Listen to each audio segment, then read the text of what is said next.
Okay, good morning, Colts, and welcome back to First Chapter Friday. Thank you so much for joining me today. I'm excited to read a Blue Bonnet nominee. It's called Charlie Hernandez and the League of Shadows.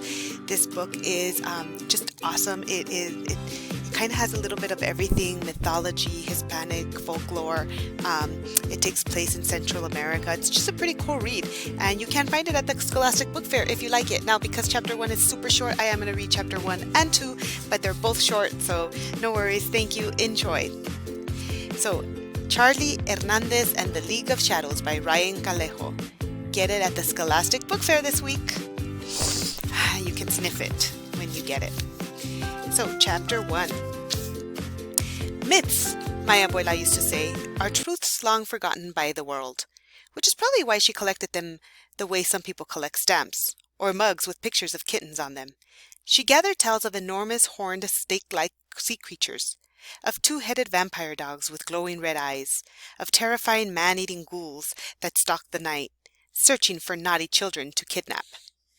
The myths came from all over the Spanish-speaking world, from Madrid to Quito, Mexico City to Buenos Aires. Most of them were hundreds of years old, almost as old as the cultures that had inspired them. Some had spread quickly around the globe, spread like wildfire.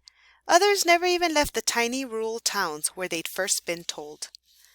All her life, my grandma had been obsessed with Hispanic mythology, with all the legends and stories and folklore, and had spent years teaching them to me. When I was little, we used to hang out in the kitchen on lazy Saturday afternoons, me in my Power Rangers PJs and chancletas, my abuela telling her favorite tales from memory, making the epic battles and ghoulish monsters come to life with every gesture of her brown and wrinkled hands. Afterward, she would quiz me on what I'd heard. We played this little game, sort of like Pictionary, where she'd draw a quick sketch of one of the characters, and I would have to guess who, or in most cases, what it was. If I got 4 in a row, she'd let me eat leche condensada right out of the can, which might have been the only thing I enjoyed more than listening to her stories. At the time, I thought it was all for fun, a cool little game between the two of us. But I should have known better. My abuela hated party games.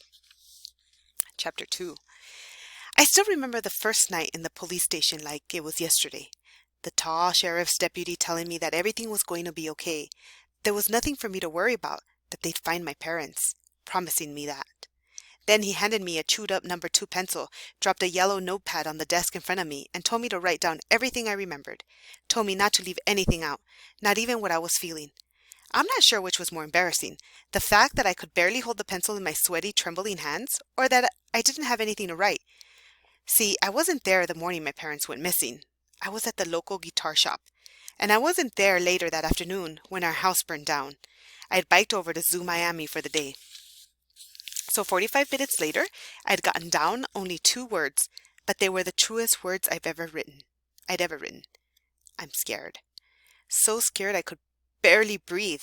So scared I could actually feel the blood pulsing through my hands and feet, but I didn't write any of that down.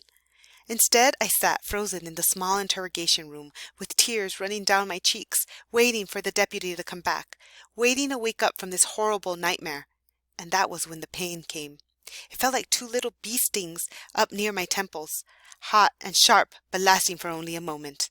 I remember running my hands through my hair and feeling something strange, and I remember getting up and walking to the tiny half bathroom at the end of the hall for a closer look. I remember the small squeaky sounds my sneakers made on the scuffed and dirty tiles. But what I remember most was a pair of stubby horns I discovered growing out of the sides of my head.